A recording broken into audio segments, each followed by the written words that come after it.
Hello everyone, welcome to our channel Agri Addict. I am your mentor Vivek Kumar, MSc scholar at ICRIR New Delhi in the Department of Genetics and Plant Breeding. This year I have secured All India Rank 18 ICR PG Plant Science examinations and also cleared CUT examinations with 247 marks. I have done my undergraduation from Bihar Agriculture University, Sabor. I have also made the batch topper of my college and I have secured 8.92 GPA in my UG. So let's get started with our subject animal husbandry. तो last class में हमने different breeds के बारे में देखा था।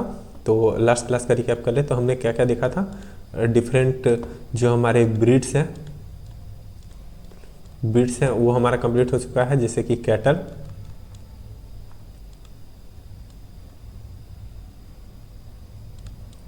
Buffalo, सीप का कंप्लीट हो चुका है हमारा,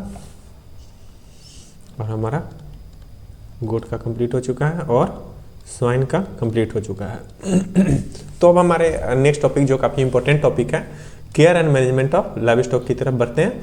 तो सबसे पहले हम लोग यहाँ पर बात करेंगे care and management of cattle की तरफ। कैटल के केयर एंड मैनेजमेंट की तरफ हम लोग बढ़ते हैं। तो इसमें सबसे पहले हम लोग शुरू करते हैं care and management of newborn calf. Newborn calf का मैनेजमेंट कैसे करते हैं। तो जैसे हमारा न्यूबॉर्न काफ का जैसे हमारा पार्चुरेशन होगा और न्यूबॉर्न काफ आएगा, तो सबसे पहले हम लोग क्या करेंगे कि नोज और माउथ से जो म्यूकस निकल रहा होगा उसको सबसे पहले हम लोग क्या करेंगे, क्लीन करेंगे। ठीक है। और अगर काफ जो है सो ब्रीदिंग स्टार्ट नहीं किया तो आर्टिफिशियल रेस्पिरेशन भी देंगे, जैसे कि प्रेसिंग देंगे, जैसे उसको जो होता है चेस्ट एरिया को प्रेस करेंगे अपने हाथों से। ठीक। और जैसे ही काफ जो हमारा ब्रीथ करना स्टार्ट करेगा तो नेवल कॉर्ड जो है सो अटैच्ड है भी या नहीं है, इसका हम लोग ध्यान रखेंगे। और नेवल कॉर्ड को हम लोग जो है सो मतलब कट करेंगे, उसको डिसइंफेक्ट करेंगे, और 2.5 सेंटीमीटर जो बॉडी से 2.5 सेंटीमीटर अवे क्या करेंगे, उसको टाई कर देंगे। और इसके बाद टाई करने के बाद क्या करते हैं, काटते हैं, और उसको हम लोग जो क्या करते हैं उसको मतलब काटते हैं, टाई करने के बाद उसको डिसइंफेक्ट करते हैं। और आयोडीन टिंचर लगाते हैं 2 से 3 दिन तक। यह क्या करता है, हमारे इन्फेक्शंस को प्रिवेंट करते हैं। और इसके बाद हमारा जो नेक्स्ट स्टेप आ जाता है वो आ जाता है कोलोस्ट्रम फीडिंग। कोलोस्ट्रम फीडिंग कब कराते हैं, जैसे ही हमारा काल्विंग हुआ उसके 15 मिनट के अंदर अंदर हमको क्या कराना रहता है, कोलोस्ट्रम फीडिंग कराना रहता है। कोलोस्ट्रम के बारे में मैंने पहले ही बताया था कि कोलोस्ट्रम हमें 3 से लगभग 5 दिन तक जो है सो मतलब जो काव को फीड कराना चाहिए। और कोलोस्ट्रम क्या होता है, जो फर्स्ट मिल्क ऑफ काव होता है और लगभग कितने टाइम रहता है, 6 मिल्किंग तक लगभग वो अवेलेबल रहता है। क्योंकि जो हमारे जो न्यूबॉर्न काफ रहता है उसके अंदर इम्यूनिटी बहुत कम रहती है, क्योंकि जो हमारे विटामिन्स होते हैं, जो बहुत सारे विटामिन्स होते हैं, ADE विटामिन्स हैं, और इसके बाद बहुत सारे एंटीबॉडीज हैं जैसे कि इम्यूनोग्लोबिन गामा है, वो सब हमारे प्लेसेंटा के थ्रू न्यूबॉर्न में नहीं जा पाता है। तो जो कोलोस्ट्रम फीडिंग हम कराते हैं उसमें लगभग जो होता है 6 से 8 टाइम ज़्यादा विटामिन डी का प्रेजेंस होता है, और बहुत सारे एंटीबॉडीज भी होते हैं उसमें। तो उससे हमको क्या होता है कि हमारे काफ का इम्यूनिटी इंक्रीज होता है, और उसको इंपॉर्टेंट विटामिन एंड मिनरल्स भी कोलोस्ट्रम के थ्रू मिलता है। तो कोलोस्ट्रम फीडिंग जो हमको कराना है, और कैसे कराना चाहिए, जितना भी हमारा काफ का बॉडी वेट है उसका 1/10 बॉडी वेट जो होता है काफ जो होता है हमारे जो है काल्प में, और बफेलो काल्स में हमें कितना कराना चाहिए, 1/15 ऑफ बॉडी वेट। यानी जितना भी बॉडी वेट है उसका जो है सो 10वां हिस्सा काफ में, और बफेलो काफ में उसका 15वां हिस्सा हमें कराना चाहिए। कोलोस्ट्रम के अंदर क्या होता है, लो फैट होता है, प्रोटीन बहुत ज़्यादा मात्रा में होता है, विटामिन एंड मिनरल्स जो होता है ना, वो काफ के लिए क्या होता है ना कि बैलेंस फीड की तरह काम करता है, और एक लैक्सेटिव की तरह भी काम करता है, ताकि जो मतलब होता है ना उसका जो स्टूल वगैरह होने में उसमें भी कोई दिक्कत नहीं आती है। और जैसा कि मैंने बताया कि वेरियस डिजीज से भी बचाता है, क्योंकि उसके अंदर क्या होते हैं, एंटीबॉडीज होते हैं। और मैक्सिमम कौन सा होता है, इम्यूनोग्लोबिन, जो इंपॉर्टेंट है हमारा इम्यूनोग्लोबिन गामा। ठीक। नेक्स्ट प्रोसेस जो हमारा आता है वीनिंग। ठीक। और जैसे ही कोलोस्ट्रम जो है 3-4 दिन तक कोलोस्ट्रम रेगुलरली फीड कराया जाए, ठीक है, और 4 दिन के बाद जो है हमारा काल्विंग के 4 दिन के बाद हमारा क्या होता है, वीनिंग को प्रैक्टिस करते हैं। वीनिंग का मतलब क्या होता है, जो काफ हमारा होता है उसको अपने मदर से सेपरेट करना, ठीक है ना, और जो उसका फीडिंग शेड्यूल है उसके हिसाब से उसको फीड कराना। इसके बाद क्या करते हैं, हम लोग बॉडी वेट का रिकॉर्ड लेते हैं, और उसके लेंथ का, ब्रेथ का, हाइट का, ठीक है ना, किसके लिए, बॉडी वेट क्यों लेते हैं और ये लेंथ वेट क्यों लेते हैं? मिल्क अलाउंसेस के कंजम्पशन के लिए, कि कितना मिल्क उसको देना है, कितना उसको फीड कराना है, उसके लिए हम लोग क्या करते हैं, लेते हैं, ठीक है ना। वेल जो फेड क्रॉस ब्रीड होता है ना, वो उसको 400 ग्राम पर डे जो है सो ग्रो करना है, 400 ग्राम पर डे जो है सो गेन करना चाहिए, और 2.5 से 3 किलोग्राम पर वीक जो है सो मतलब वेट उसमें इंक्रीज होना चाहिए।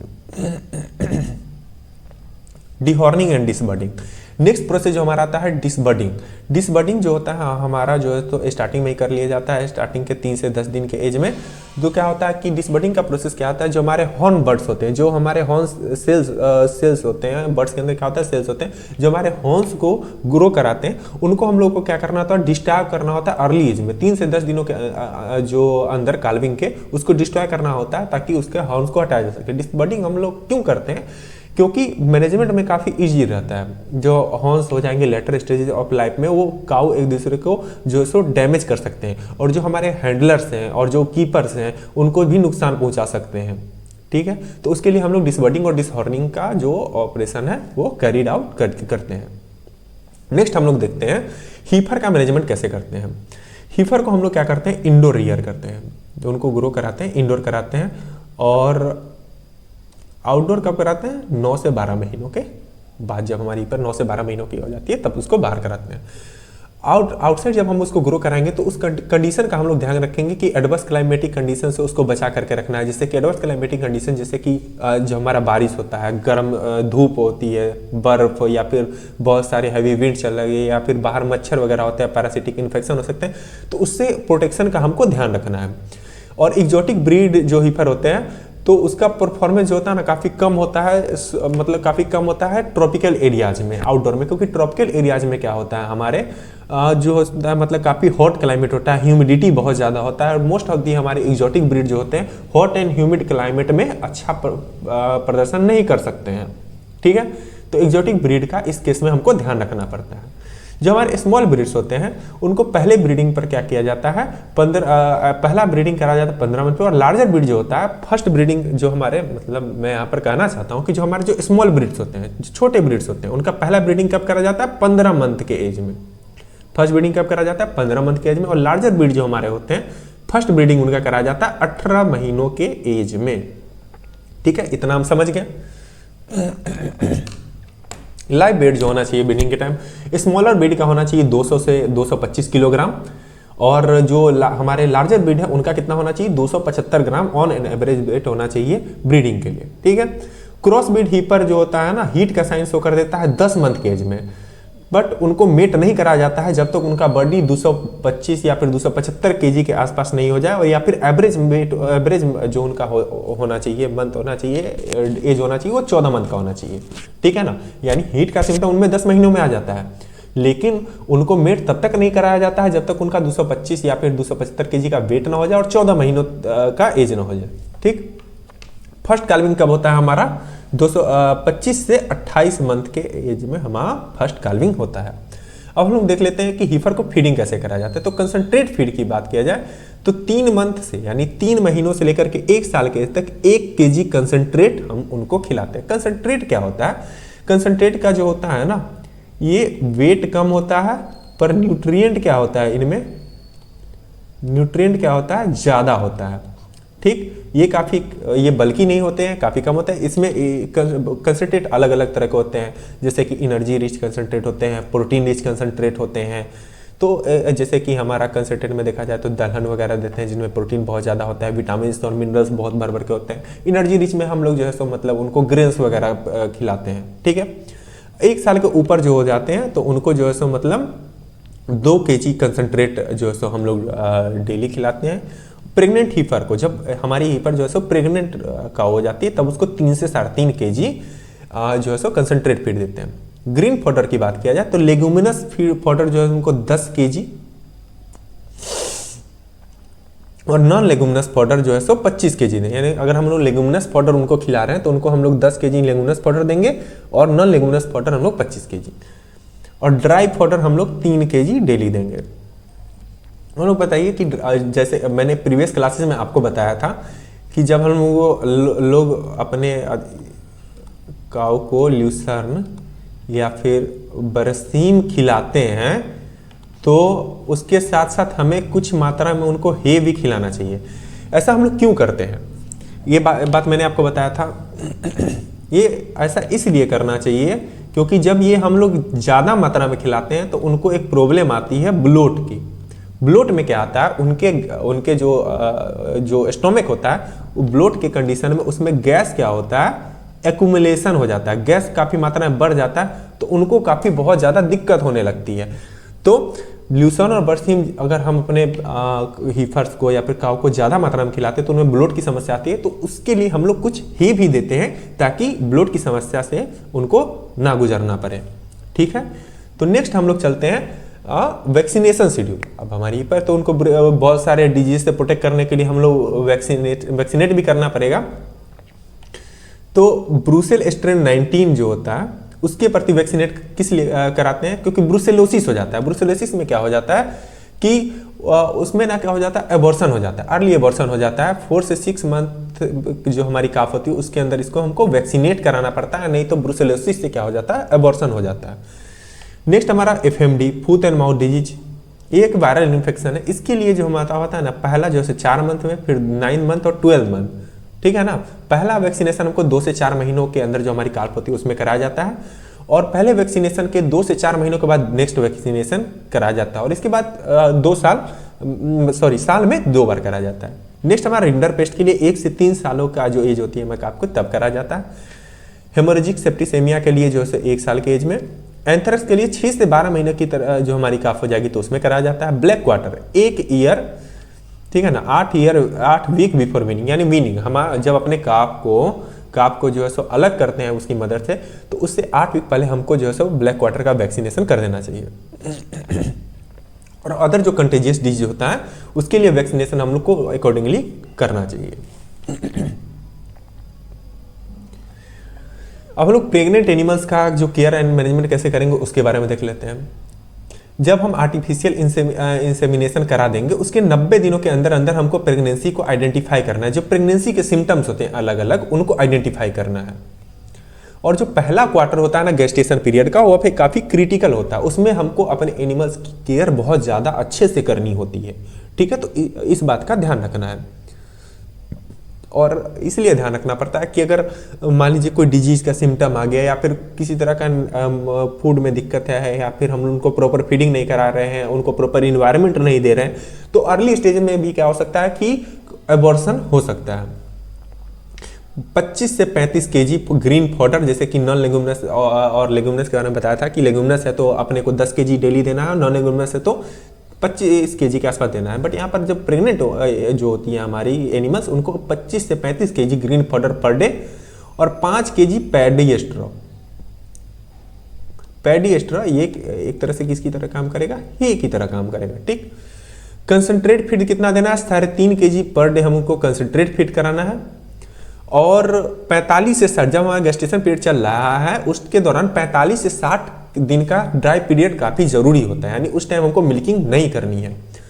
और लॉन्ग डिस्टेंस ट्रैवल भी प्रेग्नेंट एनिमल्स का अवॉइड कराना है, क्योंकि लॉन्ग डिस्टेंस ट्रैवल करने से उनको जो है सो मतलब स्ट्रेस वगैरह का कंडीशन आता है, वो भी हमारे जो है सो मतलब अपकमिंग काफ के लिए जो है न्यूबॉर्न काल्विंग के टाइम पर प्रॉब्लम आ सकती है, या फिर हो सकता है कि ज़्यादा स्ट्रेस की वजह से जो है सो मतलब अबॉर्शन भी हो जाए। स्लिपरी कंडीशन जो है सो मतलब हमको अवॉइड करना है। स्लिपरी कंडीशन अवॉइड इसलिए करना है कि ज़्यादा स्लिपरी कंडीशन होने के कारण हमारी जो प्रेग्नेंट एनिमल्स है उनको जो है सो प्रॉब्लम आ सकती है, वो फिसल सकते हैं उस पर। डॉग्स के द्वारा चेस कर, डॉग्स बुल्स या फिर बच्चों के द्वारा चेस कराने से रोकना है। ये तो ऑब्वियसली कॉमन सेंस की बात है कि मतलब किसी भी, जैसे कि ह्यूमंस में होता है, प्रेग्नेंट लोगों को ज़्यादा मतलब दिक्कत नहीं देनी चाहिए। सिंपल सी बात है कि उनको जितना से ज़्यादा आराम हम दे सके उतना बेहतर है। Fighting avoid in fighting between the pregnant animals, जो हमारे प्रेग्नेंट एनिमल्स है उनके बीच में जो है सो मतलब कोई जो सो मतलब लड़ाई वगैरह या फिर मतलब कुछ भी तरह का कोई भी इंगेजमेंट ना हो। अब हम लोग देखते हैं कि वर्क बुलॉक जो होते हैं, यानी हमारे जो बुलॉक कार्ट में जो होते हैं या फिर खेत में जो हम लोग बुलॉक वगैरह का यूज करते हैं, उसका केयर मैनेजमेंट कैसे करते हैं। जो हूप होता है ना उसको प्रिपेयर करना चाहिए फर्स्ट। जो हूप उनके जो खुर होते हैं उनको बेहतरीन अच्छे तरीके से प्रिपेयर करना है। उनके सू उनका जो नाली जो जिनको बोलते हैं, नाल जिनको बोलते हैं, उनको भी प्रिपेयर अच्छा करना चाहिए, ठीक है ना। और सू यानी उसका जो नाल होता है, जो लोहे वगैरह का यूज किया जाता है, वो नेचुरल जो उनका हुप है, खुर को फिट होना चाहिए, ठीक। सुइंग, रोड वर्क अगर हमारा हो रहा है, सुइंग मतलब उनके जो नाल लगाया जाता है, वो वंस इन ए मंथ उनका चेकिंग होना चाहिए, और 2 मंथ में एक बार अगर फील्ड वर्क हो रहा है तब। ग्रूमिंग, उनका जो ग्रूमिंग है यानी जो मतलब चाहे उनका क्लीनिंग हो गया, या फिर उनके खुर की देखभाल हो गई, या फिर जो उनका शू वगैरह का ध्यान रखना हो गया, वो मतलब ध्यान में रखना। ग्रूमिंग मतलब नहलाना हो गया क्या, क्योंकि ये जो उनका जो स्किन वगैरह साफ रहेगा तो क्यूटेनियस यानी स्किन से जो रेस्पिरेशन होता है वो जो है सो मतलब इंक्रीज होगा, ठीक है ना। पैरासिटिक इन्फेक्शन से भी बचाया जा सकता है। और जो उनका फीडिंग होता है ना हमारे बुलक का, वो इस पर डिपेंड करता है कि उनका वर्क किस टाइप का है। तो नॉर्मल वर्क अगर उनका हो रहा है तो 2 से 4 घंटे का मतलब अगर वर्क हो रहा है, और हैवी, देखिए वर्क कितने तरह का हो रहा है 2 से 4 घंटे का नॉर्मल अगर वर्क हो रहा है तो नॉर्मल मानते हैं। 8 घंटे का वर्क हो रहा है, जैसे कि प्लॉइंग करा रहे हैं, लोड काट वगैरह यानी ब्लॉक काट वगैरह खिंचवा रहे हैं, तो हैवी टास्क में आता है। तो मेंटेनेंस के लिए हम उनको जो है मेंटेनेंस पर अगर रख रहे हैं, ज़्यादा उनसे काम नहीं करा रहे हैं, तो मेंटेनेंस के लिए हमको 1.5 kg कंसंट्रेट करना पड़ता है। और अगर उनका फीडिंग कराना है तो अकॉर्डिंग टू वेट होता है, जैसे कि देख लेते हैं बॉडी वेट अगर उनका 300 kg के आसपास है तो नॉर्मल वर्क पे 2 kg और हैवी वर्क पे 2.5 kg उनको हम लोग मतलब फीड कराते हैं, अगर कंसंट्रेट की बात कर रहे हैं यहाँ पर। और अगर बॉडी वेट अगर 400 kg के अराउंड है तो नॉर्मल वर्क पे 2.5 kg और हैवी वर्क पे 3 kg। और अगर 500 kg के अराउंड अगर उनका वेट है तो 3 kg उनका नॉर्मल वर्क पे और हैवी वेट वर्क पे 3.5 kg। इसके अलावा कंसंट्रेट क्या रहा, 25 kg ग्रीन और 3 से 5 kg ड्राई पाउडर देना जरूरी है हमारे वर्किंग बुलॉक में, ठीक है। इतना समझ में आ गया, आगे चलते हैं। और ग्रोइंग एनिमल्स का अगर हम फीडिंग शेड्यूल को देखें तो जैसे कि देख लीजिए, अगर हमारे एनिमल्स का जो हमारे कैटल्स हैं उनका एज अगर 6 से 9 मंथ का है और उनका बॉडी वेट 70 से 100 kg जो अप्रोक्सीमेट वेट है, तो कंसंट्रेट उनको 1.5 से 1.75 kg कंसंट्रेट देना चाहिए। और ग्रासेज जो यानी ग्रीन पाउडर 5 to 10 kg। 9 से 15 मंथ के एज पर जो है सो उनका 100 से 150 अगर बॉडी केज है तो 1.75 से 2.25 kg जो है सो मतलब हम लोग कंसंट्रेट फीड कराते हैं उनको, और 10 से 15 kg उनको ग्रीन पाउडर फीड कराते हैं। अगर उनका एज 15 to 20 मंथ के अराउंड है और बॉडी वेट अगर 150 से 200 kg है तो 2.25 से 2.5 kg कंसंट्रेट मिक्सचर उनको फीड कराते हैं, और ग्रासेज उनको 15 से 20 kg। अगर हमारा जो है कैटल जो है सो मतलब 20 साल से 20 मंथ से, सॉरी 20 साल नहीं 20 मंथ से ऊपर है तो 200 से 300 kg उनका वेट अगर है तो 2.5 से 2.75 kg कंसंट्रेट फीड कराते हैं, और सेम 15 से 20 kg ग्रासेस फीड कराते हैं। डेयरी एनिमल्स जो हमारे डेयरी मतलब जो लैक्टेटिंग काऊ है उनको जो है सो मतलब अगर देखें तो क्रॉस ब्रीड काऊ है, तो फीडिंग लैक्टेटिंग डेज में जो है सो अगर 6 से 7 लीटर दूध है तो फॉडर उनको खिलाते हैं 20 से 25 kg, और 5 से 6 kg हम लोग ड्राई फॉडर खिलाते हैं, और 3 से 3.5 kg कंसंट्रेट। क्रॉस ब्रीड जो हमारा काऊ है उनको ड्राई डेज अगर चल रहा है, ड्राई डेज अगर चल रहा है तो उनका जो है सो 6 से 7 kg जो है सो मतलब हम लोग अगर ड्राई डे चल रहा है, मिल्क पेज अगर 6 से 7 है तो 15 से 20 kg ग्रीन पाउडर, और ड्राई पाउडर हम लोग खिलाते हैं 6 से 7 ड्राई पाउडर, और कंसंट्रेट खिलाते हैं आधे से 1 kg। क्रॉस ब्रीड काऊ का अगर लैक्टेटिंग डे चला और वो उनका मिल्क पर डे 8 से 10 लीटर के अराउंड आ रहा है तो 25 से 30 kg ग्रीन पाउडर, 4 से 5 kg ड्राई पाउडर और 4 से 4.5 kg के अराउंड कंसंट्रेट फीड कराते हैं। सिमिलरली डाई डेज के अराउंड जो है सो 20 से 25 kg ग्रीन पाउडर, 6 से 7 kg ड्राई पाउडर और कंसंट्रेट खिलाते हैं 0.5 to 1 kg। सॉरी। अब हम डिफरेंट क्लासेज ऑफ एडल्ट काऊ है उनको उनके बॉडी वेट जो अगर अप्रोक्सीमेटली मान लेते हैं कि 250 kg है तो उनको कैसे फीड कराना है। तो यहाँ पर हम लोग देख रहे हैं concentrate, green grass, paddy astro कितना खिलाएंगे, कंसंट्रेट मिक्सचर, ग्रीन ग्रास और पैडी एस्ट्रो, ठीक। ड्राई काऊ है तो 25 से 30 kg ग्रीन ग्रास खिलाएंगे, 1.25 kg जो है सो मतलब कंसंट्रेट मिक्सचर पैडी एस्ट्रो के साथ मिक्स करा करके, सॉरी ये पैडी एस्टर कंसंट्रेट मिक्सचर ही है, पैडी एस्टर नहीं है, कंसनट्रेट मिक्सचर इसको खिलाएंगे 1.25 kg। ग्रीन ग्रास सॉरी यहाँ पर पैडी एस्टर है, पैडी एस्टर इसको खिलाएंगे हम लोग 5। और यहाँ पर कुछ दिक्कत आ गई है, यहाँ पर इसमें कुछ दिक्कत है। कंसंट्रेट ग्रीन ग्रास पैडी एस्टर, ओके ओके ओके ओके, हमें ये वाला नहीं देखना है, हमारा यहाँ तक ही है, ठीक है। तो हम चलते हैं, जैसे कि हमारा कंसंट्रेट मिक्सचर जो है ड्राई काउड में हमें देने की ज़रूरत नहीं है, ठीक है। और अगर ग्रीन ग्रास देखें तो 25 से 30 kg, ठीक है। और कंसंट्रेट मिक्सचर जो केजी में दे रहे हैं 1.25 kg देख रहे हैं। और मिल्किंग के टाइम जो टाइम जो है सो हमारा वो 1 kg, और 1 kg कितना देना है, 2.5 से 3 kg ऑफ मिल्क के लिए। और ग्रीन ग्रासेस कितना खिलाना है, 30 kg के आसपास, 30 kg ग्रीन ग्रास, ठीक है ना। और अगर हमारा प्रेग्नेंट ओमेल है, प्रोडक्शन अलाउंस के साथ साथ जो हमारा प्रोडक्शन के लिए दे रहा है वो 1 से 1.5 kg 6 मंथ ऑफ प्रेगनेंसी से देना है। और ग्रीन ग्रासेस कितना देना है, 25 से 30 kg देना है, ठीक है। तो इसमें थोड़ा सा दिक्कत है, इधर वाला अपने को नहीं देखना है, बनाते वक्त मेरे से गलती हो गई। अब हम लोग देखते हैं नेक्स्ट, हम लोग केयर मैनेजमेंट के बाद हम देखते हैं कैटल डेंटिशन को लेकर के। कैटल के 20 टेम्पोररी टीथ होते हैं जो कि जिनको डेसिड्यूअस, मिल्क या फिर बेबी टीथ भी बोला जाता है, ठीक है ना। और ये जो हमारे टेम्पोररी टीथ होते हैं इवेंचुअली गिर जाते हैं, और 32 परमानेंट और एडल्ट टीथ होते हैं। यानी कैटल में कितने टीथ होते हैं, 32 परमानेंट टीथ होते हैं, और जैसे ही एनिमल हमारा मैच्योर होता है। और टेम्पोररी टीथ को जो होता है ना, परमानेंट टीथ से इजीली डिस्टिंग्विश किया जाता है, क्योंकि टेम्पोररी टीथ काफ़ी छोटे होते हैं और काफ़ी चमकीले, यानी काफ़ी शाइनियर होते हैं परमानेंट टीथ से। टेम्पोररी टीथ जो होता है उसके अंदर हमारा जो है 8 इंसीजर होते हैं, 12 प्री मोलर और कोई मोलर नहीं होता है। यानी हमारा टेम्पोररी टीथ के अंदर कोई भी मोलर नहीं होता है। और एक बात याद रखना है कि जितने हमारे जो कैटल्स होते हैं ना, कैटल्स के अंदर कैनाइन नहीं होता है। कैनाइन क्या होता है, एब्सेंट होता है। कैटल्स के अंदर कैनाइन नहीं होता है, ये बात ध्यान में रखना है।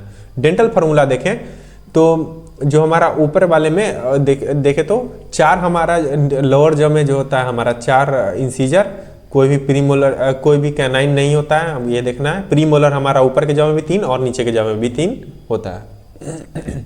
परमानेंट टीथ देखें तो हमारा इंसीजर 4, प्रीमोलर जो होता है हमारा ऊपर और लोअर जॉ दोनों में 3-3, और मोलर हमारा कितना होता है, 3-3।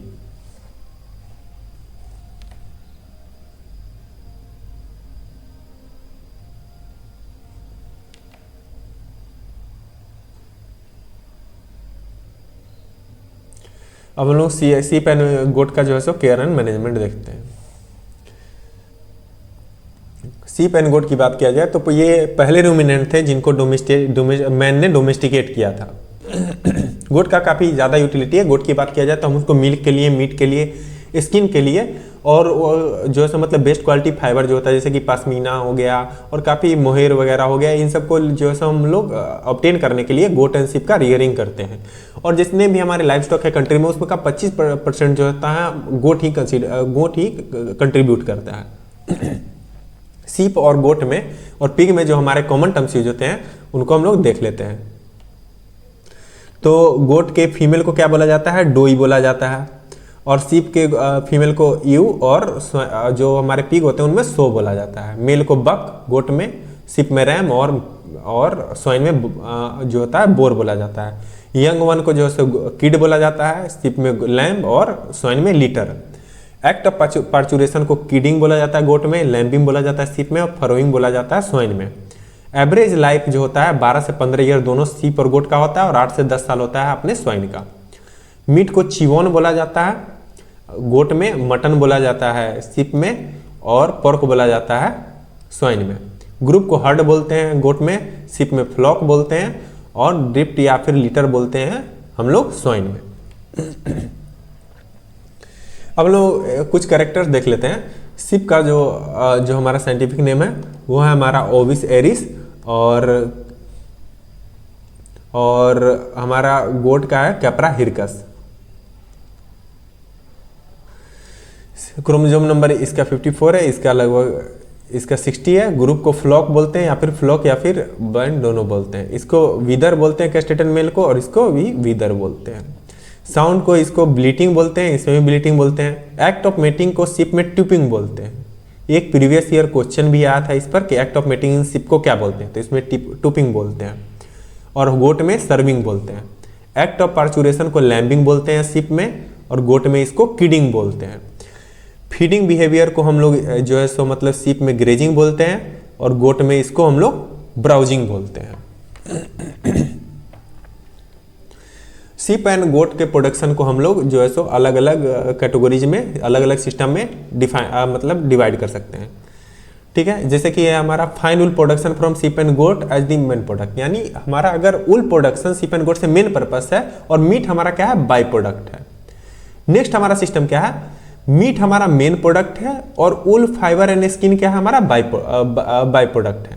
और तीसरा हमारा सिस्टम क्या है, जिसमें शिप एंड गोट को मेन इंफोसिस मिल्क पर दिया जाता है और मीट प्रोडक्शन पर, और milk and meat given equal importance.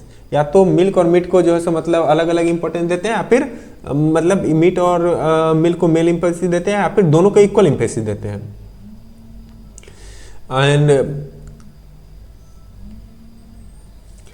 अब हम लोग जो हैं ड्यूअल प्रोडक्शन सिस्टम के अंदर, जो हमारा ड्यूअल प्रोडक्शन सिस्टम है उसके अंदर 4 मैनेजमेंट सिस्टम को आइडेंटिफाई किया। जैसे एक्सटेंसिव, इसमें क्या होता है, माइग्रेटरी होता है, फ्री रेंज होता है, पास्चर और फ्री रेंज ग्रेजिंग होता है, यानी इसमें हम फ्री रेंज सिस्टम भी इसको बोल सकते हैं। सेमी इंटेंसिव क्या होता है, पास्चर और रेंज ग्रेजिंग भी होता है, और सप्लीमेंट्री फीडिंग भी उसका, यानी खेतों में तो खिला भी जाता है, मतलब छोड़ ही दिया जाता है, इसके अलावा सप्लीमेंट्री फीडिंग भी किया जाता है, जैसे कि क्रॉप रेसिड्यू वगैरह और कंजर्वेटिव्स पे।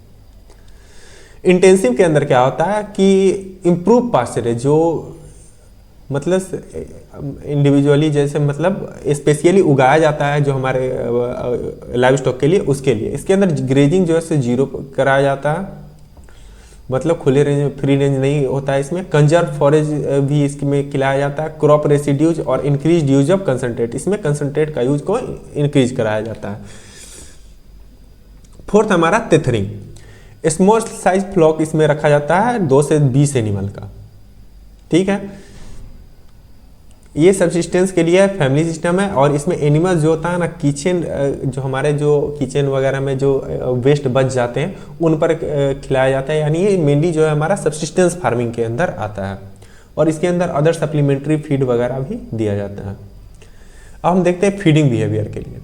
और गोट को माना जाता है ना कि मतलब काफ़ी बहुत ज़्यादा इफिशियंट होता है डाइजेशन, क्रूड फाइबर के डाइजेशन में, और जो रफेजिस पुअर भी होते हैं ना, मतलब वो भी डाइजेस्ट कर जाता है। और जितना ज़्यादा हायर क्वालिटी ऑफ रफेजेज होगा, इंटेक उतना ज़्यादा होगा, और शिप एंड गोट का परफॉर्मेंस जो होगा उतना बेहतरीन होगा। और जो खुद से जो वॉलंटरी इंटेक होता है लैक्टेटिंग यूज और गोट का, वो 50 से 100% तक ज़्यादा होता है किससे, ड्राई एनिमल्स से।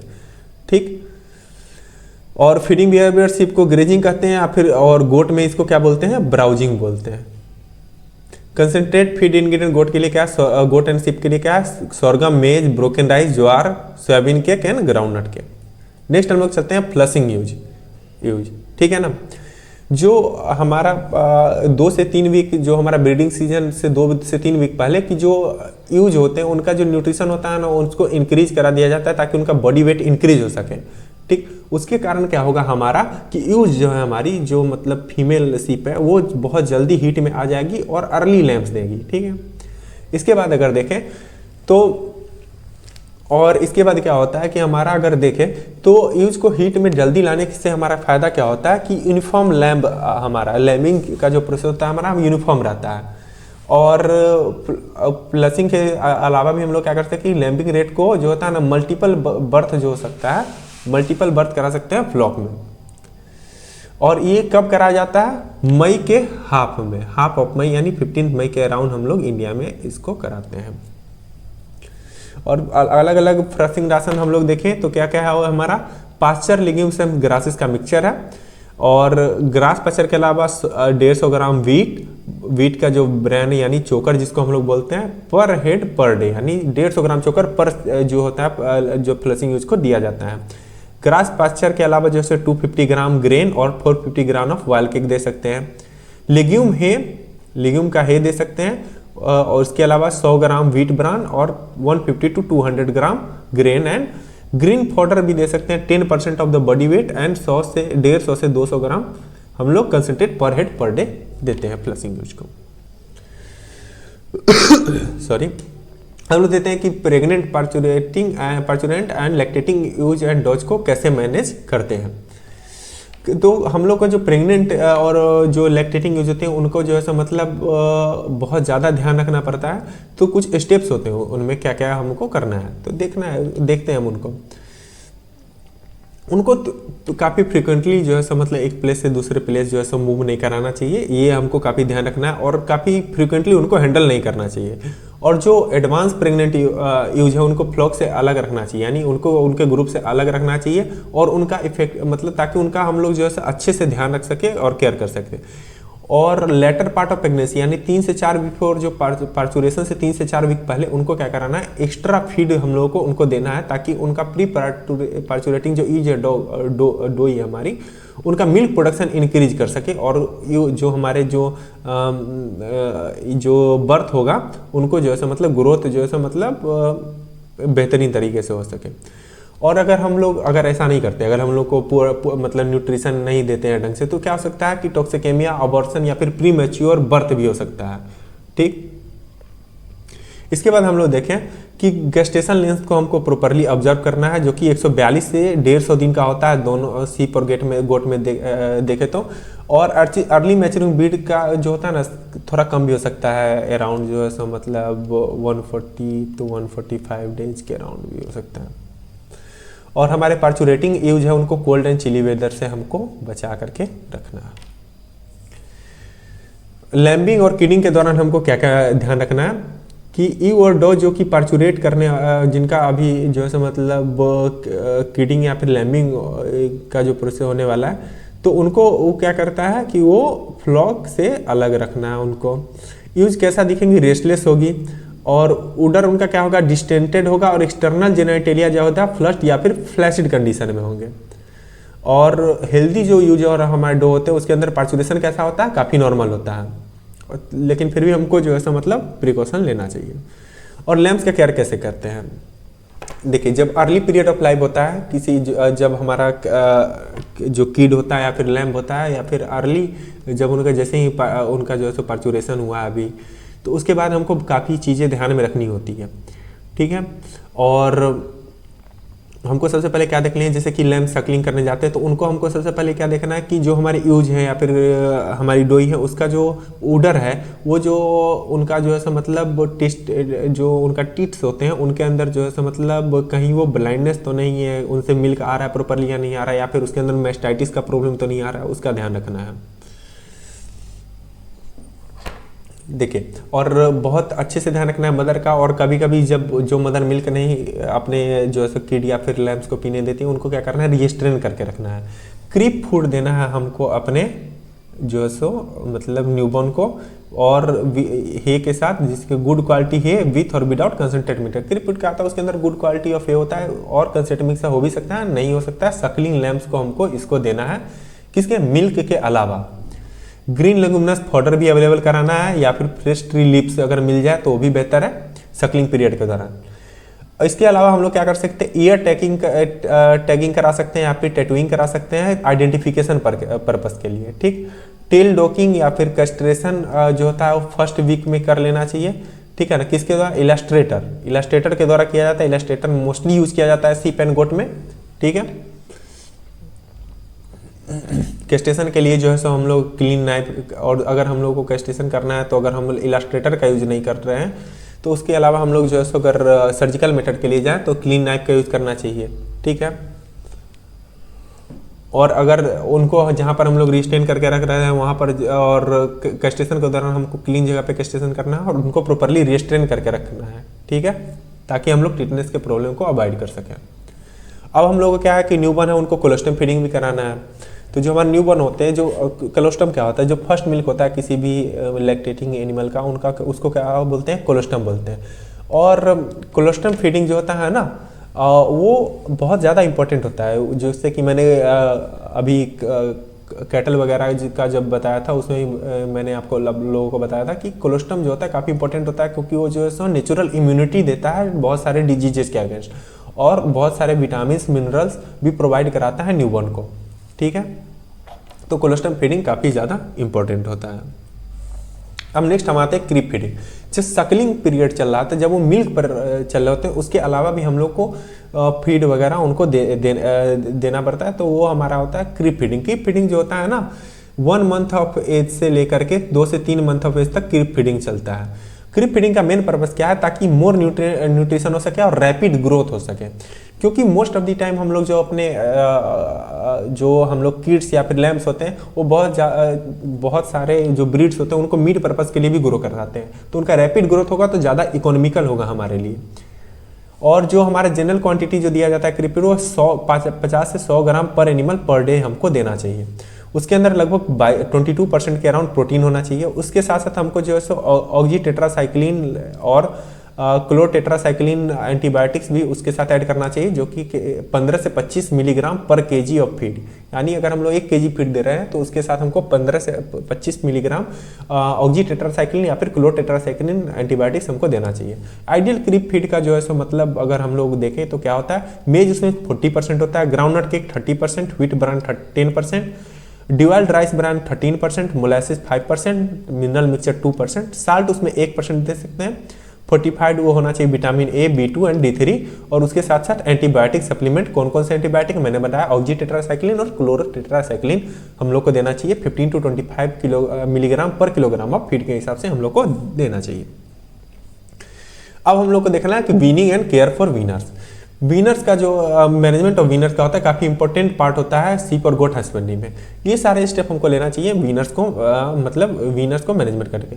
वीनिंग कितने दिन के अंदर अंदर होना चाहिए, डन एट 90 दिन, 90 दिन के आसपास हम लोग क्या करते हैं, वीनिंग करते हैं। वीनिंग क्या होता है कि जो हमारा जो किड या फिर लैम्ब है उसको हमको मदर से अलग करके रखना। अब उनको प्रॉपरली जो है सो मतलब लो मिल्क, ठीक है ना, कि जो ऐसे ब्रीड है जिनमें मिल्क प्रोडक्शन काफ़ी कम हो रहा है और रीब्रीडिंग कराना है, तो उनको हमको अपने उनके किड से अलग करना पड़ता है।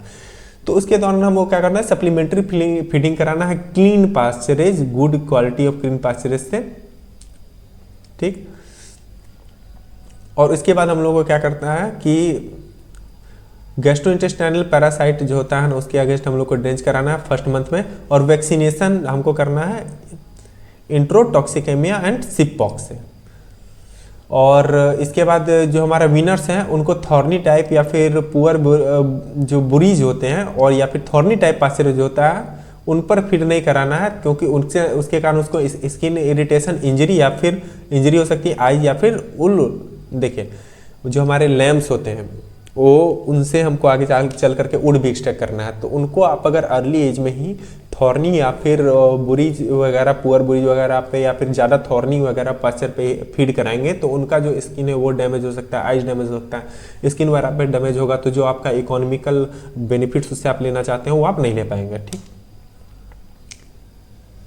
उनको वो जो क्लाइमेटिक और प्रीडेशन वगैरह से ही बचा करके रखना है। जैसे कि हमारे जो न्यूबॉर्न जो होते हैं जो कि अर्ली एज में होते हैं, सीप या फिर किड और हमारे लैम्ब जो होते हैं अर्ली एज में, उनको डॉग्स, अदर एनिमल जैसे कि उल वगैरह से खतरा रहता है, तो उनको उनसे प्रीडेशन से भी बचा करके रखना है। और अर्ली एज में उनको जो एडवर्स क्लाइमेटिक कंडीशन का भी उन पर बहुत बुरा असर पड़ता है, तो उनसे भी बचा करके हमको रखना है।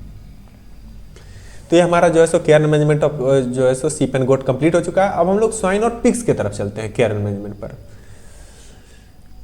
तो पिग का हम लोग सबसे पहली बात देखते हैं कि मैनेजमेंट करते नहीं है। तो सबसे पहले इसको मैनेजमेंट करते हैं हम लोग मीट प्रोडक्शन के लिए, ठीक है। और पिग जो है मोर इफिशियंट फीड है अब बॉयलर के अलावा, यानी जो हमारा जो पिग्स है सबसे इंपॉर्टेंट चीज क्या है कि पिग जो है ना बहुत इफिशियंट फीड कन्वर्टर है बॉयलर के बाद, क्योंकि एक जो है सो मतलब हमारा जो वेस्ट प्रोडक्ट होता है, एग्रीकल्चर वेस्ट प्रोडक्ट होता है, किचन का वेस्ट प्रोडक्ट होता है, उस पर उसको खा करके मतलब बहुत जल्दी ग्रो करता है, और ये मीट प्रोडक्शन इंडस्ट्री के लिए काफ़ी बढ़िया होता है। इसके बाद क्या होता है कि पिग मैन्योर का भी ये काफ़ी अच्छा मैन्योरिंग का भी सोर्स देता है, ठीक, पिग मैन्योर। पिग फार्मिंग जो होता है ना, बहुत सारे एम्प्लॉयमेंट अपॉर्चुनिटी रूरल फैमिली, जैसे कि हमारे जो इकोनॉमिकली बैकवर्ड क्लास हैं या फिर जो बहुत ज़्यादा गांव वगैरह के इलाके में काफ़ी इकोनॉमिकली पुअर हैं, उनके लाइवलीहुड बहुत ज़्यादा पिग्स पर डिपेंड करती है। अब सबसे पहले मैनेजमेंट आता है हाउसिंग मैनेजमेंट। तो कवर्ड फ्लोर एरिया जो होता है एनिमल्स का, वो 6.25 से 7.5 मीटर स्क्वायर होना चाहिए बोर के लिए। यार्ड एरिया जो होना चाहिए 8.8 टू 12 मीटर स्क्वायर पर एनिमल होना चाहिए। और वाटर रिक्वायर्ड कितना होता है 45.5 लीटर पर डे। फैरोइंग के लिए, फैरोइंग एनिमल्स के लिए कितना चाहिए 7.5 टू 9.0 और 8.8 टू 12 जो है सो कवर्ड यार्ड एरिया होना चाहिए। और वाटर रिक्वायरमेंट कितना होता है 18 टू 20। वीनर्स जो हमारा न्यू बॉर्न जो होता है, उसके बाद जो हम उसको वीनिंग करते हैं, वीनिंग के बाद जो वीनर्स होते हैं उनके लिए जो कवर्ड फ्लोर एरिया होता है वो हमारा होता है 0.96 to 1.8 meter square. Covered yard area जो होता है हमारा 8.8 टू 12 मीटर स्क्वायर होता है। और वाटर रिक्वायरमेंट इनका होता है 3.5 टू 4 kg। जो हमारा ड्राई शो होते हैं उनका जो कवर्ड फ्लोर एरिया होता है 1.8 टू 2.7 होता है। और कवर्ड यार्ड एरिया जो होता है उनका 1.4 टू 1/8। और वाटर रिक्वायर्ड उनका होता है 4.5 से 5 लीटर पर डे। और क्लासेस ऑफ पेन पिग देख लेते हैं। ये हमारा फैरोइंग पेन है, ये हमारा पिगलेट और क्रीप पेन है, जहां पे हम अपने पिगलेट को रखते हैं।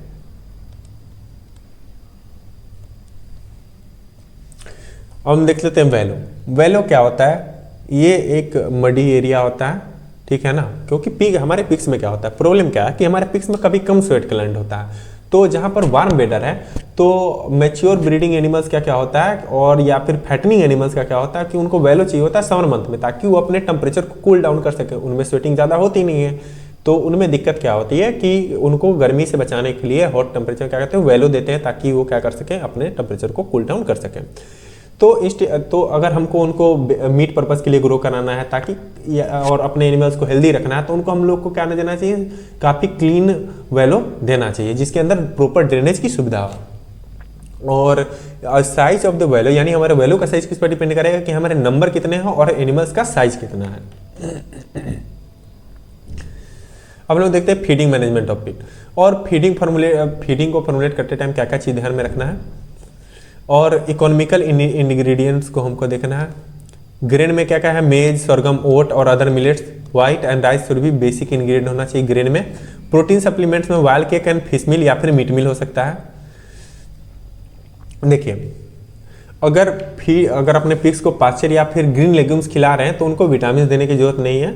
और या फिर विटामिन B12 जो है तो थोड़ा बहुत नेसेसरी होगा अगर कोई भी एनिमल प्रोटीन हम उनको नहीं खिला रहे, जैसे फिश मील, मीट मील नहीं दे रहे हैं, एनिमल प्रोटीन नहीं दे रहे हैं, तो विटामिन B12 देना जरूरी हो जाता है। और एंटीबायोटिक सप्लीमेंट भी देना चाहिए। 11 मिलीग्राम ऑफ एंटीबायोटिक पर किलोग्राम राशन, यानी 1 किलोग्राम राशन पर 11 मिलीग्राम पर केजी ऑफ राशन हमको देना है। और इसके अलावा हम लोगों को क्या देना है, मिनरल सप्लीमेंट भी प्रोवाइड करना है। तो फीडिंग मैनेजमेंट देख लेते हैं। प्रोटीन सप्लीमेंट या फिर वाइल्ड केक की अगर बात करें तो क्रीप फीड जो हम लोग को देना होता है वो हम लोग 16 से 18%, ग्रोअर राशन हम लोग को 14 टू 16%, और फिनिशर राशन हमको कितना देना होता है 13 to 14। Animal protein 8 to 10%, grower ration जो है सो मतलब 20 से 40 जी के लगभग होता है। वो कितना होता है हमारा ग्रोअर अगर हमारा 20 से 40 kg के रेंज में है तो हमको देना है 4% और 2%। ग्रेन्स जो है मतलब हमारा 2% के लगभग। क्रीपर फीड को देना है अप टू विनिंग 60 टू 65, और यहाँ 50 टू 55 और 40 से 50। और व्हीट ब्रांड और परसेंटेज में कितना देना, 5% और 10%, और इधर जो है सो फिनिशर राशन में कितना देना है 20%। ल्यूसन मिल अगर अवेलेबल है तो क्रीप फीड में नहीं देना होता है, ग्रोअर के लिए 5 से 8%, और इसमें भी नहीं है। मिनरल मिक्सचर की बात करें तो 0.5%, सब में 0.5। और एंटीबायोटिक सप्लीमेंट जो है सो हमारा मिलीग्राम में है, पर मिलीग्राम हम लोग को इस हिसाब से देना है।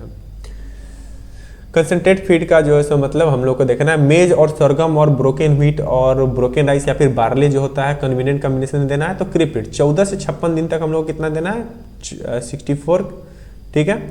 और ग्रोअर राशन अगर 40 kg तक है हमारा वेट, ठीक, तो हमको 50 देना है।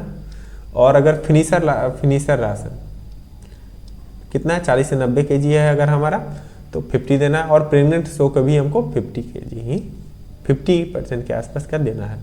वाल केक जो है तो groundnut soybean सेसम oil linseed oil कितना होना चाहिए हमारा, 14 के आसपास।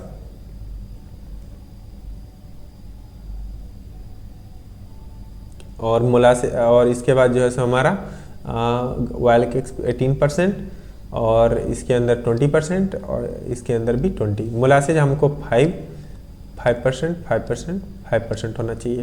व्हीट ब्राइन और rice Bryan 10%, 1.5%, 25% and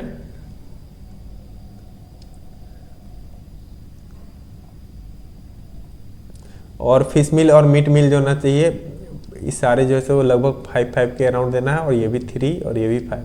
mineral mixture जो होना चाहिए जो है सो 1%, 1.5, 1.5, 1.5 और साल्ट जो होना चाहिए 0.5%, 0.5%। इस हिसाब से हमको अपने जो है सो मतलब पेट को मतलब डिजाइन करना है। अब देख लेते हैं most convenient way to feed the animal on purpose to complete ration recommended for different classes and give pigs the amount they will eat without waste और 3 टाइम डेली। जो मोस्ट कन्वीनियंट फीड होता है farm जो किसी भी farm पर, तो वो इसलिए होता है कि फीड जितना हो उतना ही देना जितना वो ईट कर सके। और अप्रोक्सीमेटली कितना देना चाहिए, अगर वेट पिग्स का हमारा 25 kg है तो डेली कंजम्पशन कितना होना चाहिए, 2 kg। अगर हमारा 50 kg वेट है तो 3.2 kg और 100 kg है तो 5.3 kg देना है। 150 kg वेट है तो 6.8, 200 है तो 7.8 kg पर पिग डेली कंजम्पशन होना चाहिए। अगर 250 और उससे ज़्यादा तो 8.3 kg फीड हमको डेली देना है, ठीक है। और प्रेग्नेंट एनिमल का हम लोग देख लेते हैं कि प्रेग्नेंट एनिमल का केयर कैसे करता है। तो सो का जो हमारा जो होता है ना, गेस्टेशन पीरियड वेरी करता है, 109 से 120 दिन का होता है। एवरेज जो होता है वो 114 दिन का होता है। प्रेग्नेंट एनिमल को जो होता है सेपरेट इंक्लोजर में रखना है ग्रुप के अंदर, और न्यू एनिमल्स के साथ उनको मिक्स नहीं करना है ताकि उनके बीच फाइटिंग ना हो। जो ज़्यादा अगर उन लोग फाइटिंग में एंगेज हो गए तो एबॉर्शन में वो लीड कर सकता है। प्रेग्नेंट गिल्स और सो को जो है सो सेपरेट रखना है दूरिंग गेस्टेशन के दौरान। 3 meter square of dry housing देना है इस सो को। और प्रेग्नेंट एनिमल्स को ना सभी हर दिन मॉर्निंग में फ्री रेंज या पास्चर में ले जाना अगर अवेलेबल हो तो। पास्चर क्लीन होना चाहिए और कल्टीवेटेड क्रॉप रेज्ड होना चाहिए। और फैरोइंग मतलब जब वो पार्चुरेशन पर आएंगे तो उनको कैसे मैनेज करना है कि अटेंडेंट होना चाहिए जब सो फैरो करेगी, ठीक है। नहीं तो क्या हो सकता है, पिगलेट जो हो सकता है मर सकता है। 2 से 4 आवर टोटल लगता है टोटल फैरोइंग के प्रोसेस में। और सारे पिगलेट को जब उनका फैरोइंग हो जाएगा तो रिमूव करना है, उनको वार्म और क्रीप स्पेस में रखना है तब तक फैरोइंग कंप्लीट हो जाए। जितने भी म्यूकस है उनको ऊपर से हटा देना है और ब्रीथिंग पैसेज को क्लियर करना है ताकि उनको सांस लेने में दिक्कत ना हो। 2 से 5 सेंटीमीटर अवे जो है सो नेवल कॉर्ड को जो है सो टाई करके कट कर देना है। और किससे कट करना है, डिसइंफेक्टेड सीजर से करना है, ठीक है ना। और उसका जो स्टम्प होता है, स्टम्प को क्या करना है, उसको आयोडीन टिंचर से पेंट करना है, ठीक है ना। इसके बाद चलते हैं, जो पिगलेट को ना नर्स करने के लिए जो है मतलब छोड़ देना चाहिए किसके पास, पिग के पास। 2 डे जो होता है ना वो सेटल हो जाएंगे। और उनको कितने दिन का, 24 घंटे में लगभग 8 से 10 टाइम इनिशियल पीरियड में। और trampling by the so should be prevent. कभी कभी क्या होता है कि सो जो होता है ना उसको दबा सकती है, तो उसको जो है सो पहला 2 वीक तक उसको मतलब हम लोग को अवॉइड करवाना है। तो आज हम लोगों ने केयर एंड मैनेजमेंट जो है सो कंप्लीट कर लिया है, सीप एंड गोट का, कैटल का, और हम लोगों ने पिग का भी कंप्लीट कर लिया है। तो अब हमारा नेक्स्ट टॉपिक बचता है disease of various live stock. तो इसके बारे में हम लोग नेक्स्ट क्लास में पढ़ेंगे। तो अब मैं बात कर लेता हूँ विजेता सीरीज, जो हमारा न्यूली लॉन्च्ड कोर्स है। इसके अंदर आपको 50+ स्टैंडर्ड मॉक टेस्ट सीरीज मिलेंगे, प्रीवियस ईयर पेपर का डिस्कशन और उनके सॉल्यूशन भी मिलेंगे, 1-to-1 डाउट क्लियरिंग सेशन भी मिलेगा आपको, और वैलिडिटी इसकी एग्जाम तक रहेगी। और यही हमारे top rankers of ICRPG exams के द्वारा जो हमारा SRPG एग्जाम के टॉप रैंकर्स हैं उनके द्वारा प्रिपेयर किया गया है। इसमें कोई भी आपको डाउट हो आप कमेंट सेक्शन में लिख सकते हैं, मैं अवेलेबल रहूँगा आपको आंसर करने के लिए। और फिर मिलते हैं, थैंक यू।